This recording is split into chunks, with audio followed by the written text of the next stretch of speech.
Ով է Լևոն Բաղդասարյանը եւ ում է ծառայում եւ ինչու է Վարդան Ղուկասյանը կայացրել այս կարգի անդրամաբանական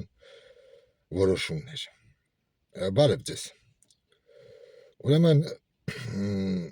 այս երկու օրը մենք լսեցինք հայտարարություններ շատ տագնապալի, որ շատ հարցեր են առաջացնում։ Դա Արտուր Համբարձումյանի հայտարարություններ եւ եթերը նվիրված այդ Վարդան Ղուկասյանի ցուցակին։ Եվ հետևից մենք երեք լսեցինք Վարդան Ղուկասյանի թիմակցին Սևակ Մարտիրոսյանի, որ ապշած էր այդ պայմանագրի տեսակով 1 միլիարդ դրամանոց ինչ-որ ղազագրով, որ ստիպում է Լևոն Բաղդասարյանը ստորագրեն ցուցակ մտած քաղաքական ապագա գործիչներին, էլի, ովքեր համալրել են դոկ այդ կուսակցության ցուցակը։ Հենց որ ես շատ նամակներ ձեզանից ստացա, որ հենց ուղարկեցին, հենց եթերը հենց սկսվեց իրա, եթերը սկսվեց, մի րոպե հետո հենց ուղարկեցին եթեր հենց Սահակի։ Գիտեք, եկեք մի հատ իմ ամենավատ կանխագուշակությունները որ կային, վաղ դա ներքին ձայնն է իմ եղել, էլի, դրանք իրականանում են։ Եվ ցավոք սրտի ես գնալով համոզում եմ, որ ինչպես եւ Վարդան Ղուկասյանը եւ նույն Լևոն Բաղդասարյանը նրանք գտնվում են, ասենք ասած, ազգային անվտանգության հովանոցի տակ, կուլտուրական լինենք մի քիչ։ Ամենաառաջինը ինձ շատ տարօրինակ էր Վարդանի ընտրությունը, որ կրկին գնաց կանգնեց ինչ որ փաստաբանի վրա, Վարդան Լևոն Բաղդասարյան։ Եկեք անկեղծ լինենք, հասարակության համար նա ոչ ոք էր, իր անունն էլ ոչինչ։ Մենք նրան չենք ճանաչում։ Նրան ճանաչեցինք, երբ որ եղավ բանի գործեն, Արմանդարյան, Արտակ Գալստյան կարծեմ բռնվեցին, մի 2 տարի առաջ էր, որ ազգովի փող հավաքեցինք, որ Լևոն Բաղդասարյանը պաշտպանի այդ մարդկանց։ Ես ինքս 500 ռուբլի ուղարկել եմ այդ ժամանակ այդ հաշվի համարներին, որ Վարդանը տեղադրել էր։ Այդ ժամանակ ճանաչեցինք։ Բայց ինձ որպես ավելի խորը վերլուծող ինձ միշտ մի բան էր հետաքրքրում, որ Վարդանը նրան բերեց շտաբի պետ եւ սարքեց իր դեմքը, էլի, այս կուսակցությունում։ Ով է Լևոն Բաղդասարյանը։ Դուք լսեցիք, որ նրա տղայի հարսանիքին եղել են ներկա Ռոբերտ Սերժ Սարգսյանը եւ Նիկոլ Փաշինյանը։ Հետաքրքիր դուետ, որ խելացի միայն ապուշն է այսօր հավատում, որ 18 թվականի այդ հեղափոխությունը դա հեղափոխություն էր։ Դա համատեղ օպերացիա էր Նիկոլ Փաշինյանի եւ Սերժ Սարգսյանի, որ այդ մարդիկ գտնվել են նրա տղայի միջոցառմանը։ Կան տեղեկություններ, որ նույնիսկ Լևոն Բաղդասարյանի տղան բանակ չի ծառայել, ազատվել է ինչ որ մութ եղանակներով։ Այս սրանք հարցեր են, որ Լևոն Բաղդասարյանը պետքա պատասխան տա։ Եվ հավատացեք, դժվար թե նա պատասխանի այն խոտակեր Համլետ Ղուշյանի եթերներին։ Ես հրավիրում եմ իրան մեր իմ մոտ եթերի, որ այս հարցերին լուրջ հարցերի պատասխանի, այլ ոչ թե ծրագրված, թղթի վրա մշակված ընդհանուր հարց ու պատասխան, էլի ոնց որ տեղի են ունենում բոլորս մեր եթե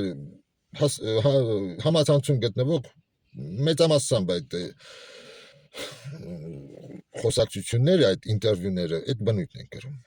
Ինչպես տեսնում եք, Վարդան Ղուկասյանը որտեղ գնա, բոլորին պատմի, թե ով է իրեն դոկ անունը կպցրել կամ բան, ոնց է ինքը բանակում սենց արել, նույն միապաղաղ այդ հարցեր, պատասխաններ էլ։ Հիմա Լևոն Բաղդասարյան, ինձ ինչն էր այս մարդու մեջ տարօրինակ թվում, որտեվ գիտեք, եկեք անկեղծ լինենք, Հայաստանում երբեք ազնիվ դատական համակարգ չի եղել։ Դա եղել է կոռումպացված կաշառակեր համակարգ, որտեղ չեն գործել ոչ մի իրավական նորմեր, փողն է իշխել, էլի։ Եզակի ինչ որ դեպքերում կարող է շատ տարական այդ գործերում ինչ որ դատարանը աշխատել է, մեծամասամբ փաստաբանները Հայաստանում զբաղվել են միջնորդի աշխատանքով։ Ունեցել են շատ լավ կապեր դատախազից բռնած միջև դատավոր։ Եվ փաստաբանի աշխատանքը ոչ թե ինտելեկտուալ է եղել, ապացուցել, գնալ այդ պայքարել այդ արդարության համար, այլ փողը տանել, հասնել դատավորին, տանել հասնել դատախազին, քննիչին, այս ձևով է դատական համակարգը Հայաստանում աշխատել։ Սա նորություն չի, ես հեծանիվ չեմ հայտնաբերում։ Իսկ ինչպես եւ Լևոն Բաղդասարյանը եւ Արտակ Գալստյանը նրանք փաստաբաններ էին, որ կայացել էին այդ համակարգում։ Եվ ինչպես դա պրակտիկայի այդպիսի մարդիկ եղել են համ հսկողության տակ ազգային անվտանգության կողմից եւ քնչական մարմինների։ Պարզապես որ համակարգը պահեն ձեռքերի մեջ։ Դες թվում է Հայաստանի ազգային անվտանգությունը չի ունեցել ոչ մի ապացույց կամ ինչ որ նրա այդ պապկաների մեջ դրված էլի հաստատված փաստեր, կաշառք հանձնելու, կաշառքով դատական վճիռ պայմանավորվելու, կոնսենսուսի գալու, բարձավոր եղել է։ Այդ ցուցակում կան Հայաստանի փաստաբանների մեծամասնություն, էլի, ովքեր այն ժամանակ աշխատել են։ Դրա վրա է մեր հայկական ազգային անվտանգությունը եւ քնչական մարմինները գոյատևել, շանտաժ, բան։ Մի խոսքով պատկերացեցիք իմ ուղեղի այդ վեկտորը, էլի ես ոնց եմ մտածում։ Դրա համար իմ համար տարօրինակ էր, որ Վարդանը ընտրեց էլիտ այդ ձևի մարդու։ Մարդ Վարդանը, որ նա քրեական այդ համակարգից օպերատիվ աշխատող։ Նա շատ լավ ներքին խոհանոցը հայկական այդ ճանաչել է։ Ու շատ լավ հասկանում էր, եթե նա բերում առաջ Լևոն Բաղդասարյանին, նշանակում է վաղը մյուս օր ազգային անվտանգությունը կանչելու է, ասելու է Քարդաշ, մոդիակա։ Այս ինչ է, այս այսքան քո վրա այն ժամանակվանից կաշառքի գործեր կան։ Որ դու տվել ես, տես լսել ենք, ձայնագրել ենք, մի խոսք։ Պարզապես սրանք սա ամենտեղ գործող համակարգ է, հասկանում եք, սա որտեղ կա կոռումպացված այդ սիստեման, նրանք իրարել են հսկում։ Ու Վարդանը այս մարդուն բերեց իր շտաբի պետ։ Այս հարցեր են, թե Վարդան ինչի գնաց այս քայլին։ Տեսեք, ես դուք շատերդ եք հասկացել, ես ռադիկալ ընդդիմության կողմնակիցն եմ, ես դրամի մասն եմ։ Ես ոնց կրկինը ձեզ բացատրեմ, էլի, ես նույնիսկ քարոզելու եմ ու քարոզում եմ, որ ընտրությունների գնալ ընդհանրապես պետք չի։ Բայց սա հիմա առանձին թեմա է, որտեղ այսօրվա ամբողջ դաշտը, որ կա քաղաքական, գտնվում է ազգային անվտանգության հովանոցի տակ։ Սամվել Կարապետյանին Նիկոլ Փաշինյանը բերեց իրեն ընդդիմություն։ Սամվել Կարապետյանին նայա ռասկրուտկանում ամենալավ PR-ով զբաղվողը, ով է Սամվել Կարապետյանին առաջ տանում, դա հենց Նիկոլ Փաշինյանն է։ Դա հենց մեր ազգային անվտանգությունն է կառավարում այս ամբողջ մեր այս ընտրաշավը, այս ընտրական այս գործընթացները։ Եվ նրանց հետ կապակցված որոշ կազմակերպություններ, էլի, բարեգործական իբր մարդկանց հովանավորող տարբեր դեմքերով, էլի։ Դրա համար այստեղ Լևոն Բաղդասարյան։ Ինչի է Լևոն Բաղդասարյանը, տեսեք, Սևակ Մարտիրոսյանի այդ բանը, որ կար հրապարակեց մարդ այդ պայմանագիրը 1 միլիարդ դրամ պատասխանատվություն, դա դուրս է գալիս այդ կուսակցության անդամները, ովքեր մտան ազգային ժողով, իրավունք չունեն իրենց խղճին համաձայն ընտրություն բան անեն, քվեարկություն։ Եվ որն է սրա պատճառը։ Սա նա չի, որ լինեն լոյալ Վարդան Ղուկասյանին, էլի, հիշում եք, Վարդանը ասում էր, պետքա բոլորը լավի քֆուր ուտեն ու ինձ ուղարկեն, որ ինձ ենթարկվելու են։ Սա նրա համար է, որ վաղ ազգային ժողովում եղավ քվեարկության այդ պահը, այդ կոճակը սեղմելու, նրանք սեղմեն Նիկոլ Փաշինյանի կոճակը, այլ ոչ թե Սամվել Կարապետյանի, խոսքի օրինակ, որտև այս րոպեին ըստ բոլոր բաների դա երկու բևեր կա, մեկ Սամվել Կարապետյանն է, մեկ Նիկոլ Փաշինյանը։ Եվ որ այդ ներսի մարդիկ, ներսի այդ թիմակիցները, ովքեր կանցնեն ազգային ժողով, չփորձեն ինքնուրույն ինչ-որ մի բան կայացնել, այսպիսի այդ ձևի կոնտրակտ են, սենց ասած, ստորագրել տալիս, որ եթե չենթարկվեք, պետք է լինեք 1 միլիարդ դրամ ինչ-որ տուգանք մուծեք, էլի։ Բայց դա առաջինից դատարանը կբանանի, Եվրոպական դատարան կգնա միանգամից դա չեղարկվի այդ ձևի պայմանագիրը, բայց միևնույնն է, սա շատ գեշ բան է։ Ու հիմա ինձ եկեք չասեք, որ ձուկը հայկական նեխում է պոչից, ձուկը նեխում է գլխից, հիշեք։ Այս ամեն ինչը գալիս է հենց Վարդան Ղուկասյանից։ Վարդան Ղուկասյանը քաղաքապետի ընտրությունները տեսեք ոնց անցկացրեց, ոնց դարձավ, վերջինքը մաքուր դուրս եկավ, մնացածը վատը։ Հենց որ սրանք հարցեր են ու հիմա նույնը կրկնվելու է։ Ես Լևոն Բաղդասարյանի հետ խոսացել եմ, անձնական զրույցներ ունեցել եմ։ Ես ինքս շատ կուզենայի լիներ ձևավորվեր այդ ռեալ ընդդիմությունը, որը կգնար ռեալ հեղափոխության, գաղափարական հեղափոխության, որտեվ մեզ մոտ սա որպես ընտրություն չպետք է լիներ, պետք է լիներ հեղափոխություն, ռեալ։ Ես իր այդ խոսացել եմ մենք, բայց այս մարդը ռացիոնալ որոշումներ չի կայացրել։ Դուք շատ լավ գիտեք, ես իրեն առաջարկեցի երկու մարդու տեխնազույցություն, այդ երկու մարդն էլ ինքը չի էլ քննարկել, ինքը նույնիսկ չի էլ զանգել։ Բայց հավատացեք, եթե այս մարդիկ, մեկ հենց Արտուր Համբարձումյանը, մյուսը շատերը արդեն կռահեցիք, դա Արտաշես Ալեքսանյանը, մտավորական։ Միակ մտավորականը, որ այսօր ում հետ ես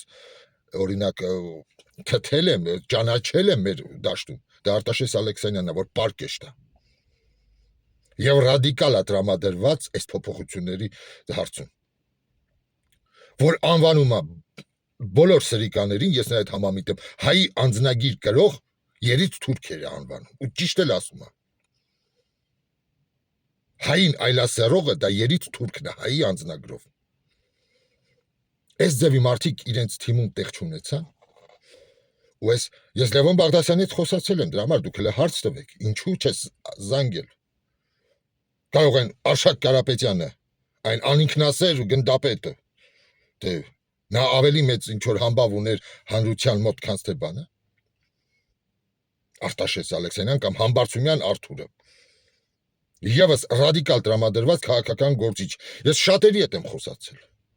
բոլորը լոյալ են, լպրծուն են, իսկ ես անհավատ մարդ եմ։ Ես տեսեք, ես ասել եմ, ես մարդկանց վստահում եմ, բայց չեմ հավատում, Հիսուսին էլ չեմ հավատում,